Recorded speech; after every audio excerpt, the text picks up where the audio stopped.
ଚିନ୍ତାରୁ ମୁକ୍ତି ପାଇବାର ଉପାୟ ଭାଗ 55। ମାନସିକ ଶାନ୍ତି ପ୍ରାପ୍ତିର ଅମୋଘ ଉପାୟ ପ୍ରସନ୍ନତା। ପ୍ରସନ୍ନତାର ଅଭିନୟ କର।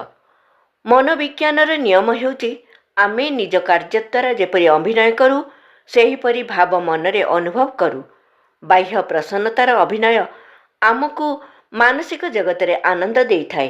କେବେ କେବେ ଅନ୍ୟକୁ ଦେଖାଇବା ପାଇଁ ଆମେ ଆନନ୍ଦ ଉଲ୍ଲାସ ଅନୁଭବ କରୁ ଓ ପ୍ରସନ୍ନତାର ମୁଖମୁଦ୍ରା ଧାରଣ କରୁ। ମନ୍ଦ ହ୍ରାସ କରୁ ବା ଖିଲିଖିଲି ହୋଇ ହସୁ। ସେତେବେଳେ ଆମ ଭିତରେ ମନରେ ମଧ୍ୟ ସେହି ଆନନ୍ଦର ଅନୁଭୂତି ପାଇଥାଉ। ବାହ୍ୟ ଅବସ୍ଥା ଯେମିତି ମନସ୍ଥିତିର ନିର୍ମାଣ ମଧ୍ୟ ସେମିତି। ଏହା ହିଁ ହେଉଛି ସିଦ୍ଧାନ୍ତ। ତେବେ ତୁମେ କାହିଁକି ନିରାଶ, ଦୁଃଖ, କଷ୍ଟବ୍ୟଞ୍ଜକ ମୁଖମୁଦ୍ରା ଧାରଣ କରୁଛ? ପ୍ରସନ୍ନତାର ପୋଷାକ ପିନ୍ଧ, ପ୍ରସନ୍ନତାର କାମ କର।